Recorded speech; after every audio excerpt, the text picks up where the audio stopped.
2017 সালে সবচেয়ে জনপ্রিয় গেম ছিল পাবজি, যেটা শুধু কম্পিউটারেই খেলা যেত এবং এর এত জনপ্রিয়তা ছিল যে বিশ্বে সবার মুখেই এই পাবজি গেমটার কথা শোনা যেত। একমাত্র ব্যাটল রয়্যাল গেম হিসেবে পাবজি অনেক সুখ্যাতি অর্জন করেছিল 2017 সালে। আর ফ্রি ফায়ার সৃষ্টি করা গেরিনা কোম্পানি স্থাপিত হয় 2009 সালে। তাদের যাত্রা শুরু হয় সিঙ্গাপুর থেকে। গেরিনার মালিক হচ্ছে ফরেস্ট লি, যিনি একজন অনেক দক্ষ এবং ব্যবসাকে ভালো বোঝার একজন মানুষ। না হলে এই ফ্রি ফায়ার গেমটা হয়তো এতদিনে টিকে থাকতে পারতো না।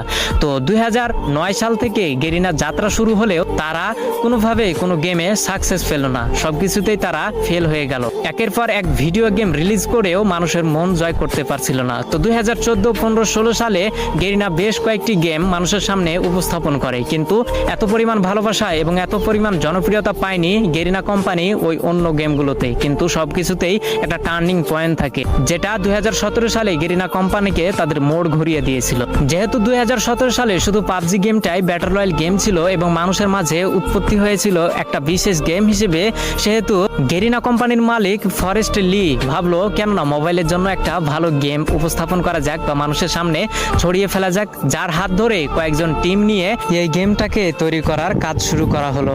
2017 সালে সর্বোচ্চ ব্যবহৃত গেম হচ্ছে পাবজি এবং সবার মাঝে জনপ্রিয়তা পায় পাবজি, কিন্তু কম্পিউটারের মাধ্যমে।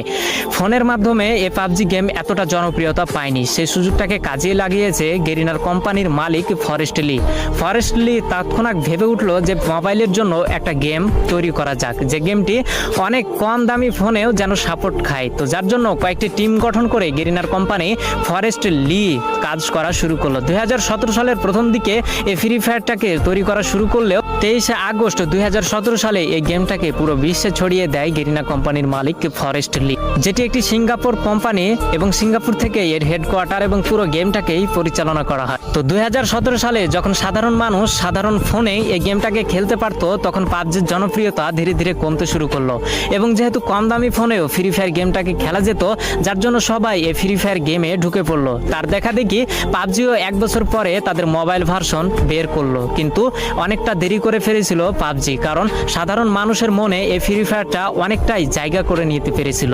তো পুরো বিশ্বে ফ্রি ফায়ার গেম এমন এমন রেকর্ড গড়েছে যা হয়তো আগামী বছরে কোনো গেম এই রেকর্ডগুলোকে ভাঙতে পারবে না।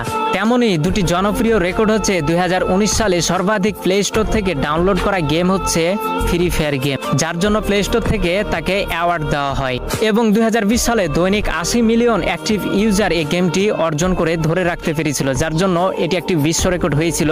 হয়তো আজ পর্যন্ত অথবা পূর্বে অথবা আগামীতে এই রেকর্ডটি ভাঙতে পারবে না কোনো গেম। তো এগুলোই ফ্রি ফায়ারকে জনপ্রিয়তা পাইয়ে দেয়নি, জনপ্রিয়তা পাইয়ে দিয়েছে 2017 সালে এই মোবাইল ভার্সন বের করে।